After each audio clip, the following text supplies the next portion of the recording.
자, 이 시간에는 또 기다리던 그녀를 만나는 시간이죠. 그러니까요. 박지선 씨. 안녕하세요. 여러분 안녕하세요. 재미있고 다양한 이야기가 함께하는 박지선의 SNS 돋보기 매주 화요일에 함께하는데 어제 안 보이셔서 조금 당황하셨죠? 하루 늦어진 만큼 아주 알찬 내용으로 이번 시간 채워보려 합니다. 네. 어떻게 SNS 돋보기 출발해보도록 할까요? 출발! 자, 지난주 금요일 강원도를 덮친 대형 산불 때문에 네. 저 정말 깜짝 놀랐습니다. 야. 두 분도 많이 놀라셨죠? 네. 이 속보를 보기가 무섭게 시간이 지나면 지날수록 커져가는 이 산불을 보고 어찌나 마음이 애타던지 네. 야 정말 많은 분들의 심정이 다 저와 같았을 것으로 생각이 네. 되는데 다행히 하루 만에 불길은 잡혔지만 대형 산불이었던 만큼 피해가 너무나도 크더라고요. 네. 그만큼 또 도민들의 마음에도 상처가 많이 났겠죠. 자 그래도 다행인 건 또 많은 사람들이 다치지 않았다는 거. 네. 다 그 덕분은 우리 소방관과 경찰 등 많은 인력과 시민들의 도움이 있었기 때문이 아닌가 싶은데요. 이 화재 현장 속에서도 또 화제가 된 이야기들이 있어서 네. 제가 소식을 전해볼까 합니다. 자, 첫 번째 사연은요. 자, 이 사진 속에 보이는 이 인물, 이 남성분 바로 화물 운송업체의 대표인 이덕형 씨입니다. 자, 이 이덕형 씨는요. 산불이 났다는 문자를 받자마자 이분 머릿속에 스쳐 지나간 게 화물 운송을 했던 민간 화약고가 이분 머릿속에 스쳐 지나간 거죠. 자, 생각에서만 그친 게 아니라 재빠르게 그 민간 화약고로 달려갑니다. 그래서 경찰과 함께 5톤이 넘는 그 화약을 옮기기 시작을 해요. 혹시나 모를 상황을 대비를 한 거죠. 그렇죠. 아니나 다를까 1시간 뒤에 그 화약고가 산불이 덮쳐버려요. 아이고.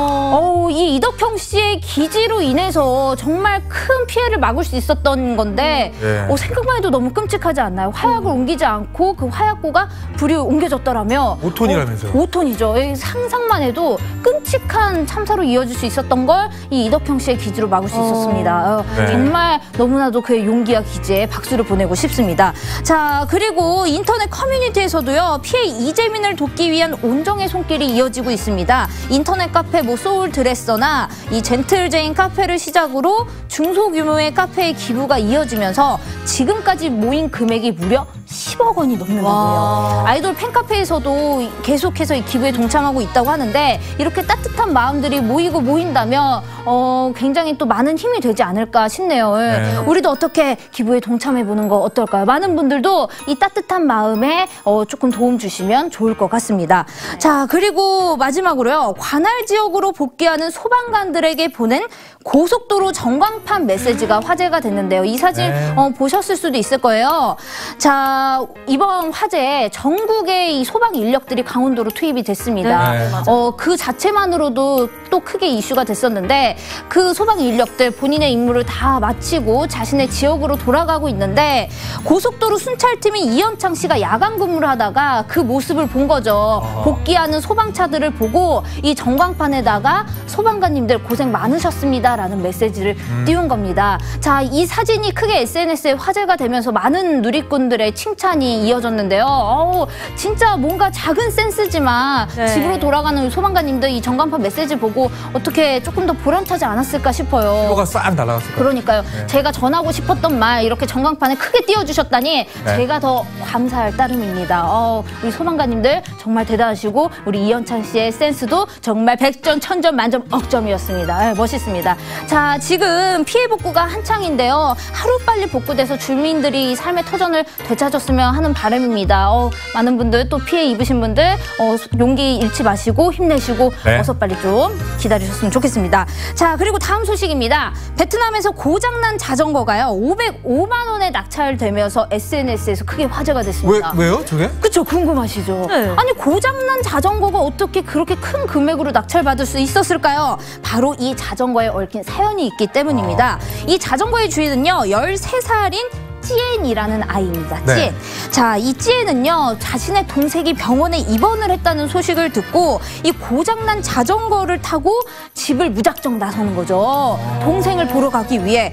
그런데 그 병원이요. 집에서 103km나 떨어진 하노이에 위치해 있는 거죠. 이 광주에서 103km 떨어진 지역이라면 어디가 있을까요? 익산? 군산 쪽? 네. 와, 그 지역을 자전거로, 심지어 고장난 자전거로 달린다고 생각하니 저로서는 상상이 안 가는데요. 예. 하지만 이 동생에 대한 이 마음과 함께 이 고장난 자전거를 이끌고 열심히 찌에는 달리기 시작을 합니다. 사람들에게 열심히 물어가며 병원으로 향하는데 그 길이 쉽겠습니까? 예, 정말 쉽지가 않고 험난했겠죠.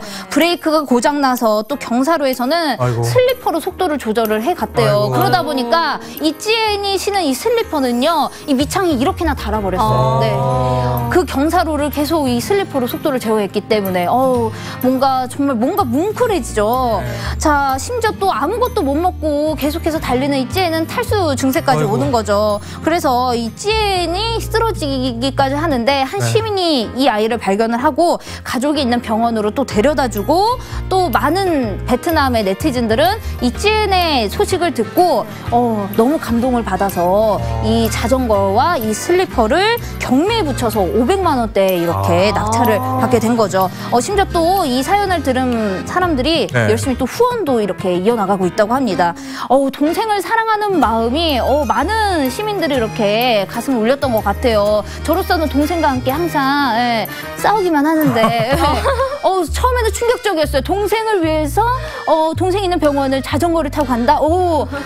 차를 대줘도 안 갈 것만 같았는데 이 찌엔에게 저는 오히려 한 수 배웠습니다. 네.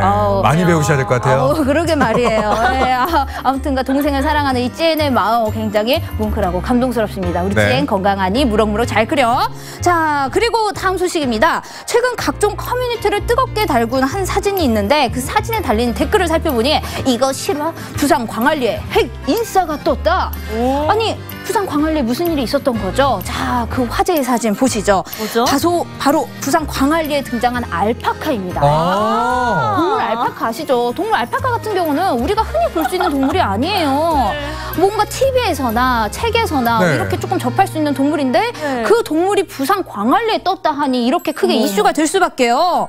자, 이 원래 알파카는요, 남아메리카 안데스 산악지대에서만 사는 걸로 알려져 있는데 이 부산에 나타났으니 사람들이 합성이 아니겠느냐 이런 의심의 눈초리를 계속 보냈다고 해요. 하지만 확인 결과 뭐죠? 이 알파카, 부산 광안리에 등장한 알파카 사실이었습니다. 진짜 존재했습니다. 자, 이 알파카의 이름은 푸딩이에요. 푸딩이. 이름도 너무 귀엽죠. 자, 이 푸딩의 주인인 김태규 씨는요, 평소 알파카에 대한 관심이 많았고 또 그에 대해서 알아보다가 전북 익산에서 번식된 알파카가 있다는 소식을 받고 분양을 받았다고 해요. 국내 분양이군요. 네. 참 이 귀여운 푸딩이 이제 4개월 됐다고 합니다. 4개월. 너무 귀엽죠? 자, 무리 생활하던 습성이 있기 때문에 외로움을 타지 않게 하기 위해 열심히 산책을 시켜줘야 된다 그래요. 뭔가 외로움 모를 것만 같은데 외로움을 느끼고 산책이 많이 필요하니까 너무 귀여워요. 알파카가 아니라 뭐 염소나 이런 걸 좀 이렇게 막상 그렇게 보니까 비슷하긴 하네요. 털을 좀 이제 잘 깎은 거 아닙니까? 아니에요. 아직까지도 의심의 눈초리를 보내신단 말이에요. 확실합니다. 알파카가 확실합니다. 자, 그런데 이 알파카가 아까 얘기했다시피 우리 근처에서 흔히 볼 수 있는 동물이 아니기 때문에 많은 사람들이 애완동물로 알파카를 키우는 거에 대해서 많이 걱정을 한다고 해요. 자, 그런데 이 또 주인이 그 걱정을 또 받아들여 알파카를 잘 키우기 위해 사전 공부를 정말 많이 했고 또 이 알파카가 외로움을 많이 타잖아요. 또 외롭지 않게 하기 위해 여자친구를 곧 만들 계획이라고 합니다. 그러니까 우리 푸딩이 외로울 것 같은 그 걱정 조금 붙들어 매셔도 될 것 같아요. 알파카도 외로움을 이겨내기 위해서 남자친구나 여자친구를 찾는데. 그러니까요. 그런데 저분은 어떻게 하면 좋을까요? 우리 오메 전라도 벚꽃길 혼자 걷고 혼자 감성에 젖어가지고 언제쯤이면은 짝꿍 만났다는 소식을 들릴지. 젖은 땅에 내려와 있는 벚꽃을 밟으면서. 아이고, 지금 알파카보다 못하는 사람들. 좀 그렇게 됐네요. 자, 아무튼 이 귀여운 알파카에 대한 네티즌들의 반응도 굉장히 뜨겁습니다.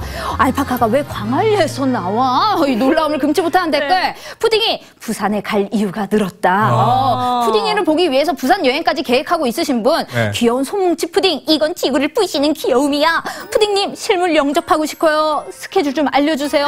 하는데 저도 푸딩이 사진 보고 어찌나 귀여운지 부산에 얼른 가고 싶더라고요. 어떻게 광안리에 매일같이 산책 나와주시면 안 될까요? 제가 곧 찾아갈게요. 푸딩아, 기다려라. 안 나오는 거 아니겠죠? 자, 마지막 소식입니다. 자, 날이 풀리면 꼭 해야 되는 거 꽃놀이 말고 또 있습니다. 바로 야경 구경. 예.